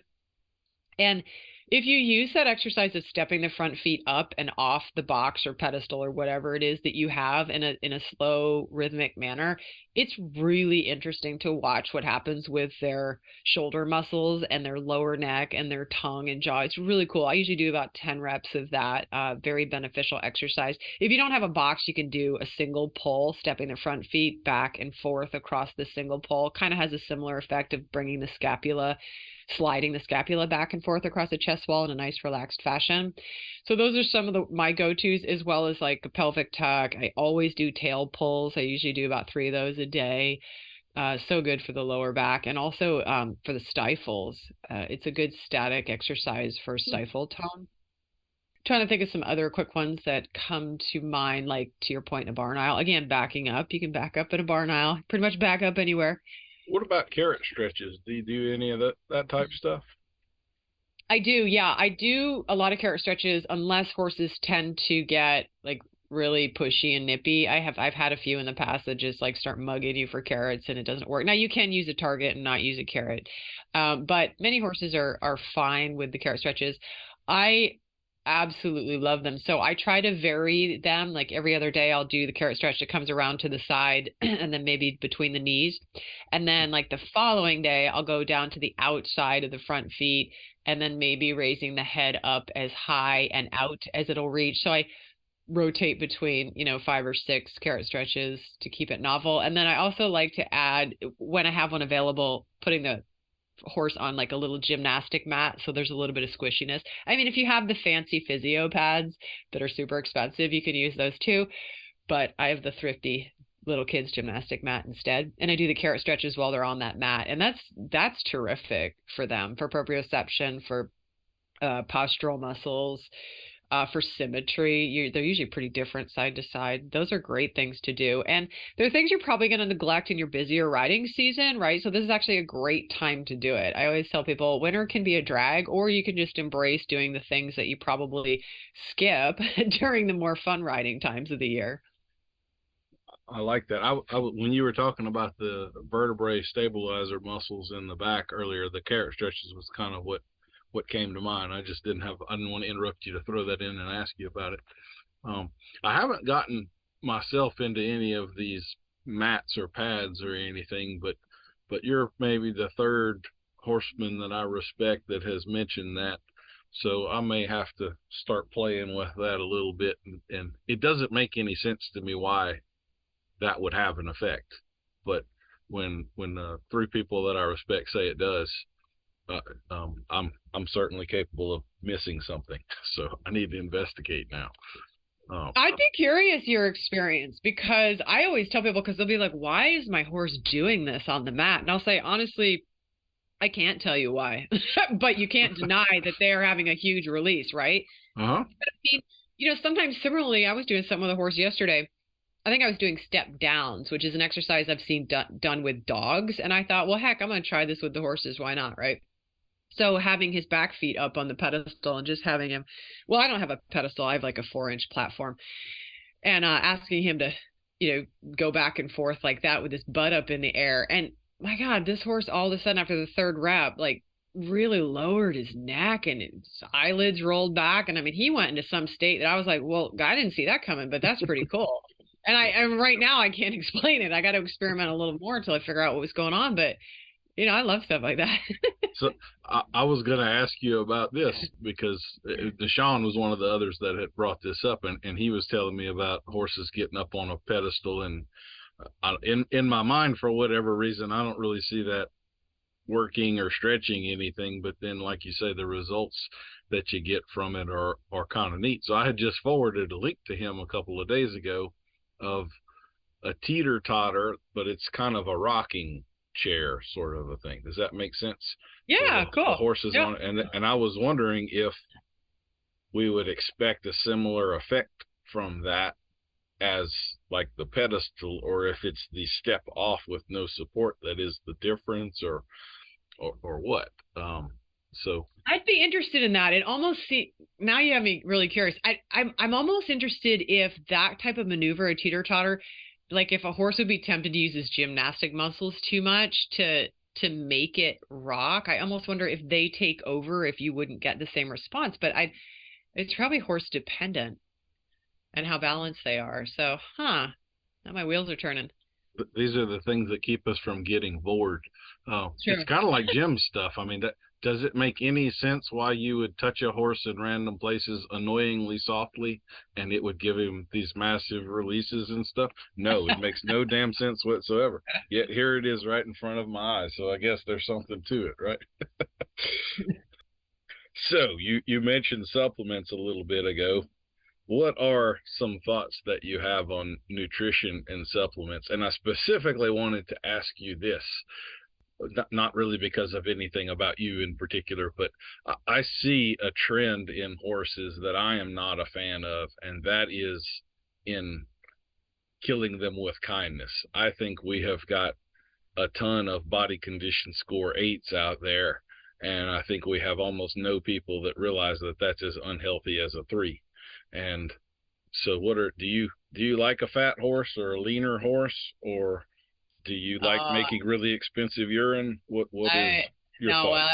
I like them. I like them lean. I like them lean, and I agree with you. And it's disheartening to hear that maybe this is nationwide, because I was hoping the trend was only in my neck of the woods. Although with hay, although with hay at $31 a bale, I don't know why anybody out here has fat horses, but we do, and I do believe that our visual has shifted such that I'll hear people say things like, that horse is too skinny, and I'll say, no, you actually can't even feel his ribs when you go put your hand on there.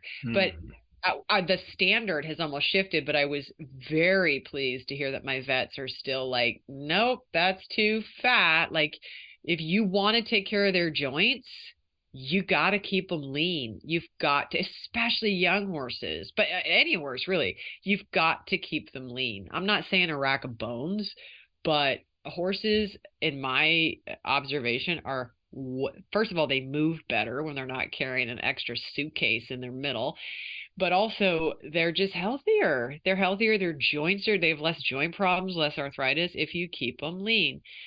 So that's my rant on that. Supplements, oh my God. When I was a kid and my parents were trainers, I don't even remember there being supplements. I think if we ever put anything on the grain, it was just more molasses to make it taste better. You know what I mean? Like, I tear my hair out now at the thought of that. But there was none of this like customized packet of stuff you fed him.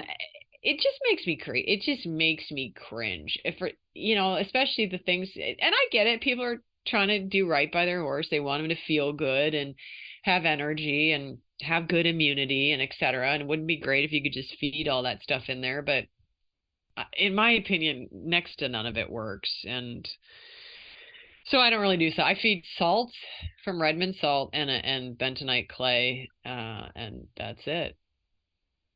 Well, I'm pretty well with you. I think a good balanced nutrition program is pretty much where you need to be, and most of the rest of it has very sketchy science behind it, and science is not really the right word there. Pseudoscience, maybe. And I think you're mostly making expensive urine, but I could be wrong. Who knows? I didn't think that having a horse stand on a rubber mat would be beneficial either. So I'm having trouble reading my handwriting. Oh, one thing I was gonna mention when we were talking about the fat horses. Are you familiar with the Texas A&M study from a few years ago on this? Yes. So, where they slaughtered some horses just to look at them, and they found intramuscular fat, which is we would call marbling if we were talking about meat, in all of these performance horses, similar to that of feedlot cattle. So when we use the word obese, that's not hyperbole. That they are that fat.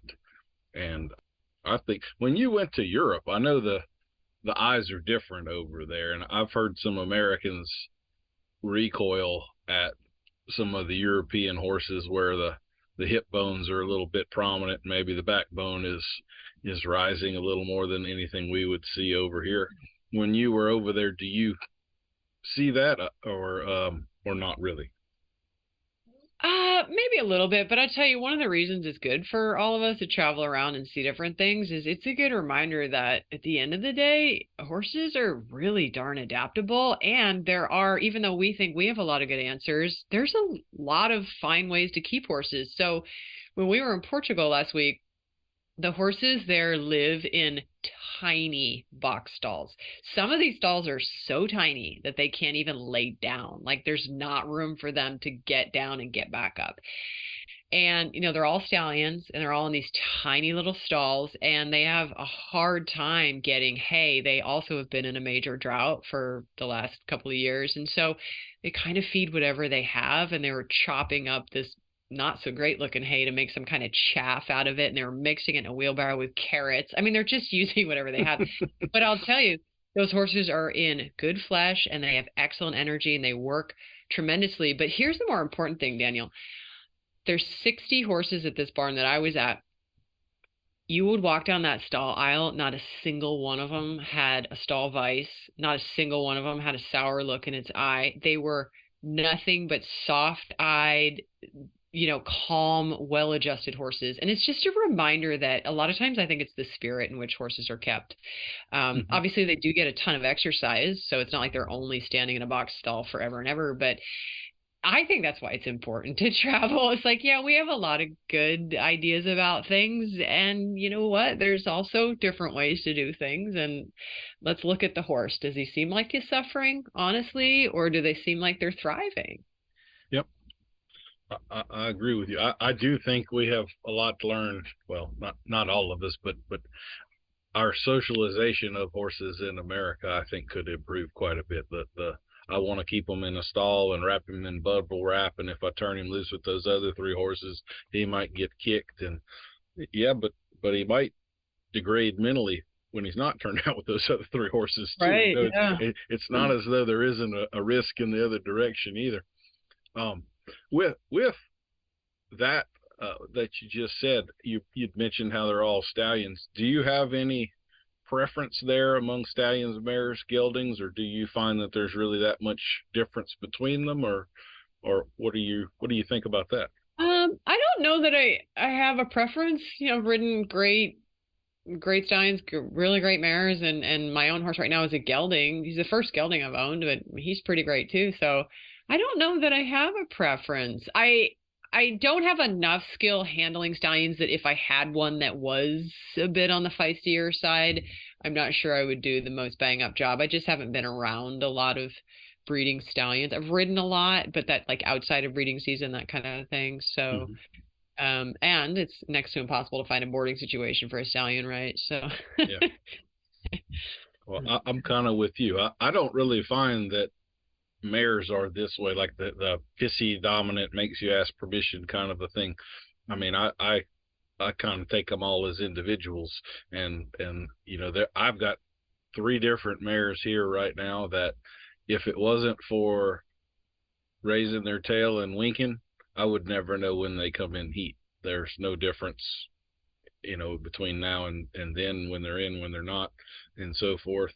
I've got geldings that are, well, I refer to my personal horse, Curly, as a very feminine gelding, because he tends to have that temperament that the mares are supposed to have, but here he is supposed to be this solid gelding that is dum-de-dum-de-dum, never changes day to day. So I always tell people, well, I don't ever advise people to own a stallion, but amongst the mares and the geldings, I always say just go for the individual, because it doesn't matter even if both of them are this way. If the one you have is the exception, you still have a problem. So judge the individual. Right. Okay, now I have a couple of dressage questions for you, just since I got you here. Halting square. How the hell do you train them to do that? Is that simpler than I'm imagining it is, or not? Is that Would I get on a schoolmaster and he would show how ignorant I really am immediately, or would he just take care of me there?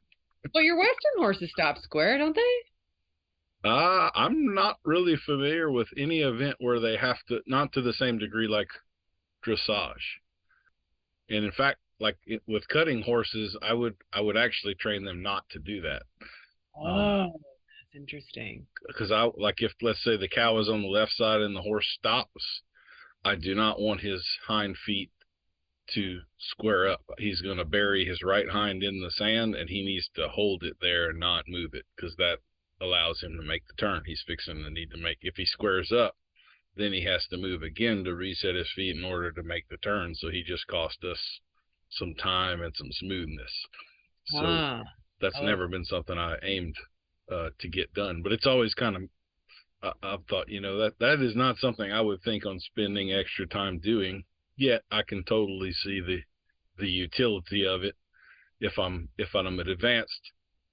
judging an advanced rider, and now I can see that they purposefully rode off with a certain foot and had that kind of control to start the maneuver exactly as they wanted, or if they just asked the horse to walk forward and got a random step, that square halt tells on you. So, well, a horse moving from his hind, like moving with more activity from his hindquarters and his forequarters, if he's in balance and you stop him, he will be square. If you lose the balance in the moment of the transition, then you'll end up with a, foot in 4 different corners, so to speak. But, if your horse is engaged in a trot and you sit down and stop, 9 times out of 10, he's going to be square. And then when you tell him that was a stellar job, then just like a lot of it just starts to become habit as much as anything. You have, I'm licking and chewing over here on the other end of this. You've just turned a light on for me in my head.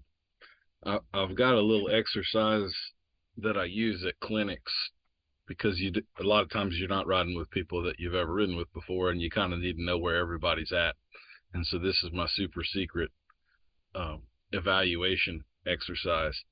I have everybody get in a semicircle around me, and I ask them to ride their horse forward 7 steps and stop on the 7th step, which in my world is critical.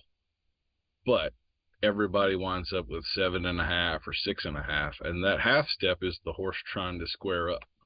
And I have never allowed for that's just what they naturally want to do.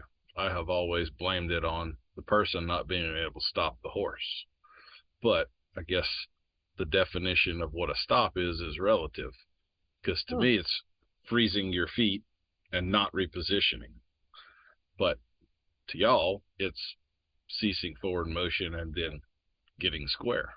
Yeah, exactly. Which in my world is another half a step. So I'm going to have to now ponder that a little bit more deeply. That's what I love about it. I mean, walking is so much more complicated than people give it credit for, including a guy that's been pondering it for 30 years and has now just learned something about it. Isn't that wonderful? All right. Well, Jec, I'm about out of questions. Is there anything that you wanted? Let's talk about your online courses a little bit. Why don't you tell us what you have on there? You already talked about, I think, the 30 days to bring your horse back into work. Yeah, so there's a 30-day core fitness, what I call core fitness for horses. But obviously, with horses, you can't isolate muscles. So it's just kind of a catchy title more than anything. It is all walking and corrective exercise type work. So very suitable for people that are in wintry climates right now, or people with senior horses or mobility restrictions for one reason or another. That's been out for a few years. People like it. It's really helpful. It just kind of tells you what to do every day and for how long.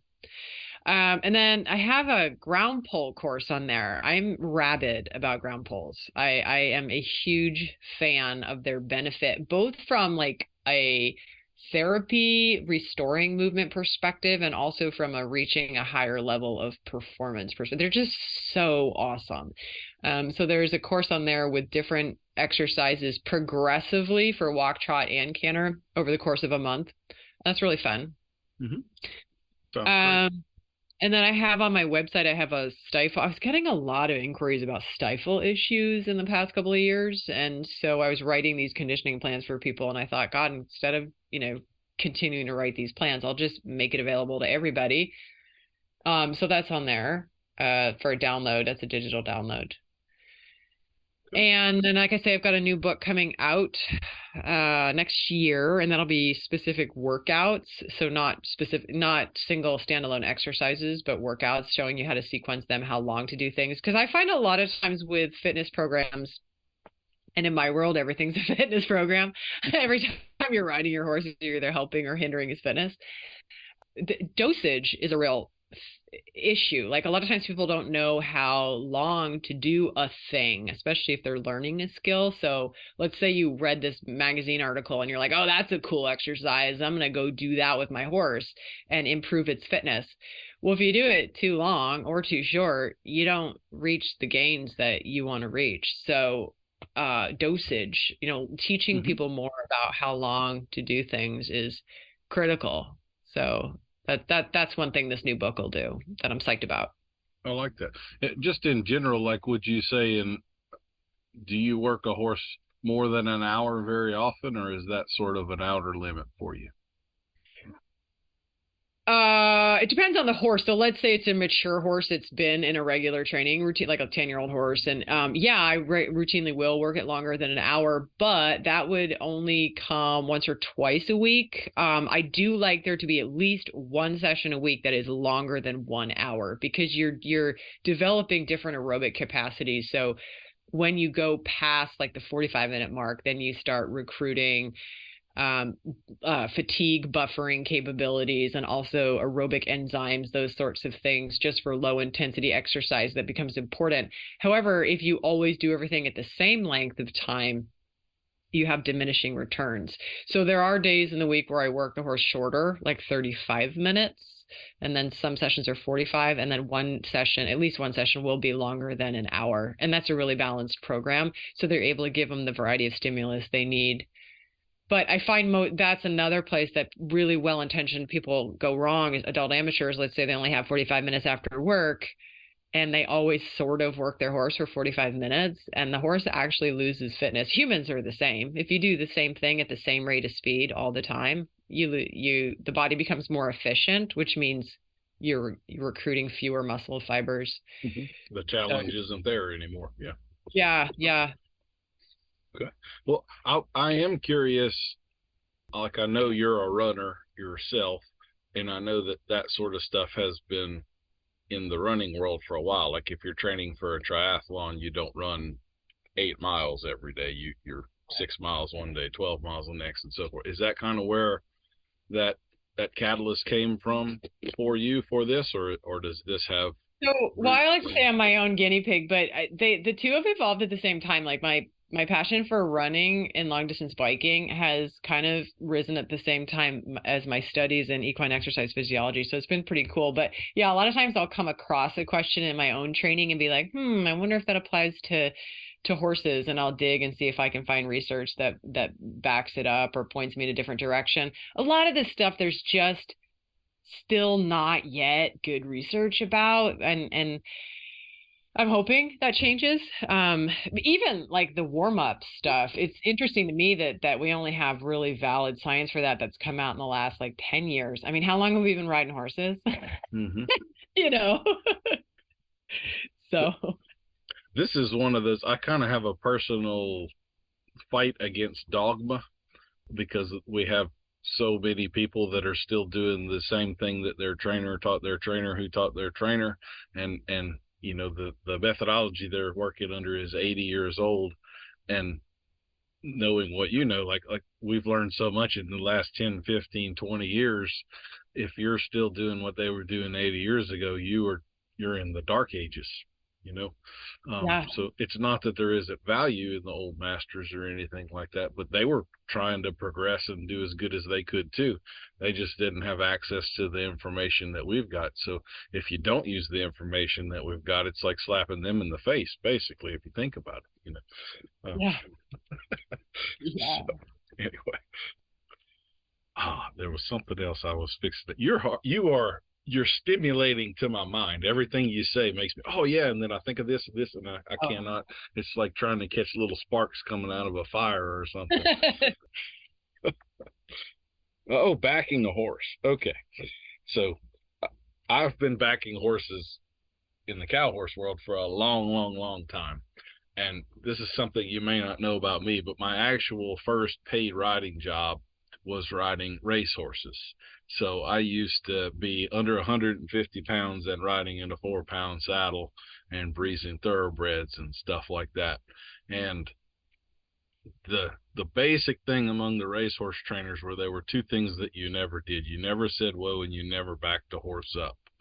And I have just about never found any aspect of English that appreciated backing a horse up. And in fact, I sent a personal email to a fellow YouTube trainer who's a classical dressage guy and was kind of just asking him. I had gotten a Lusitano gelding of my own and just kind of was curious. I noticed y'all don't, you've got backing a horse and stuff way down the line. You don't do that until they're pretty damn broke already. Why is it that you don't see any value in backing a horse? And he didn't really get into the why, but basically said there is no value in backing a horse. And my experience tells me that's not at all true. And so I love that you are throwing that in there and talking about the value in it, because to me there's almost nothing that strengthens the hind end and the loin like backing does. It's so much faster at getting that area strong than anything you can do going forward. I think it's like you say, you can't really isolate a muscle, but you can kind of isolate a half. And it's hugely beneficial physiologically. And it's frustrating because I came up in this very English world, and I never backed them up. And I wrote an article about it, but then I came across equine body workers and chiropractors, and they kept saying, oh, back them up 30, 60 steps a day. It's so good for their pelvis. And when you watch, these cameras now that we can hook up while a horse is backing up and see what's happening with his bones inside of there, you're like, oh, wow, look at that mobility, that side to side motion. And then also just the repetitive motion of a hoof landing, heel toe, heel toe, heel toe, like they always do. When you ask them to step backwards, you totally change that stimulus on the deep digital flexor tendons and those lower limb structures. And it's immensely valuable. And also stretching out the hamstring. There's just so much that's good to it. But anyway, I was frustrated, and I wrote, that was back when Dressage Today magazine was in existence. I used to write for them regularly. And I pitched this article on backing up. Why do we not do it until 4th level, for God's sakes? And so they said, okay, you can write this article, but only if you interview, these fancy pants trainers, these Olympians. And so they gave me the names, and I called these people up. I am not making this up. One of them said to me, I'm not even going to tell you who it was. She said to me, well, no, we don't have much backing up in our test, because I was like, even at the Grand Prix level, I think they back up like 4 or 6 steps. And that's it. It's a one-shot deal. And she said, well, there's no value in backing up. I said, well, I don't really, physiologically. And she said, no, puts the horse on the forehand. I said, well, if you really believe that, then why is it in the dressage test at all? And she said, wait for it. Well, you want to prove your horse has certain skills, like, backing out of a trailer. I'm like, are you kidding? You're not kidding. Hopefully, since then, that was a lot of years ago. Hopefully the thinking has changed, but I was just like, people, we are missing the boat here.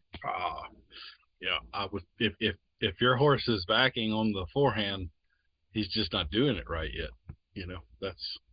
That's okay. There's a lot of things they don't do right at first, but there should be nothing like I have to literally tie my horse's tails up in a knot, because once I've been riding them for very long, they squat so much they'll step on their damn tail. Now you're telling me that horse is on his forehand? I'm sorry, but that's not the picture that should be in your mind, Yeah, no. So, anyway, I absolutely love that you said that. You could be the pioneer of fixing that, because on the other hand, like, I would on just this whole turf war of Western versus English, like, I mean, keeping a powerful weapon away from your enemy is always in your interest, right? So maybe I need to keep my mouth shut about Oh, this. there you go. Yeah, yeah.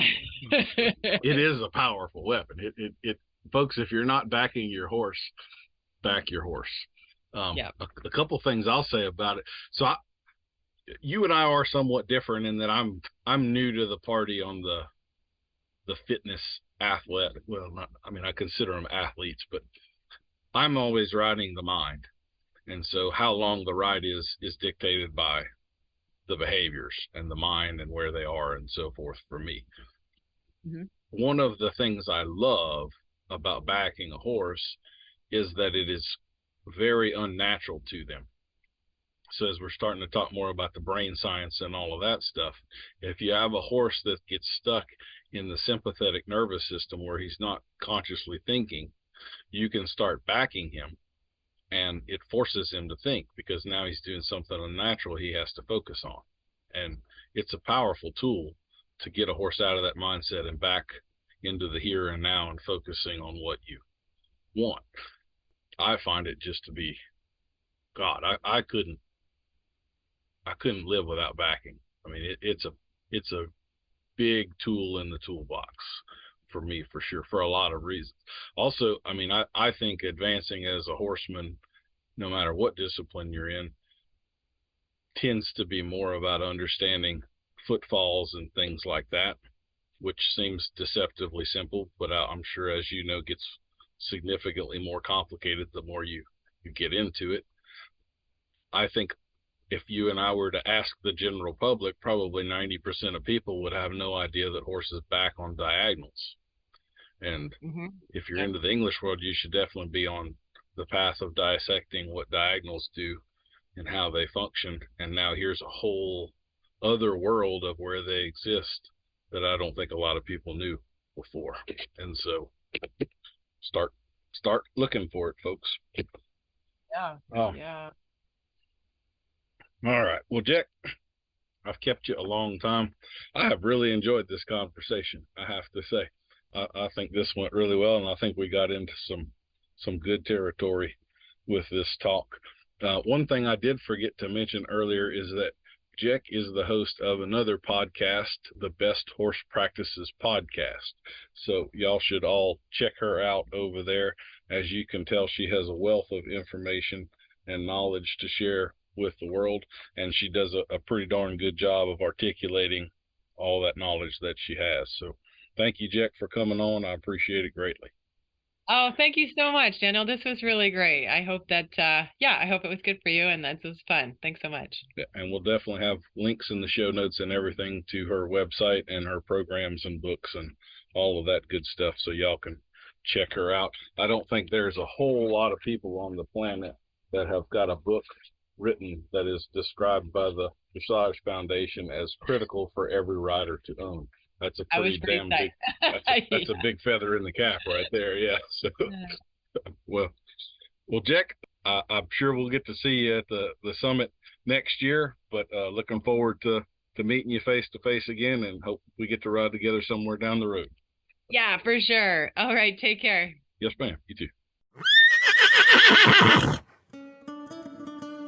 We'll see you next week for another episode of Adult Onset Horsemanship. I've been your host, Daniel Dolphin.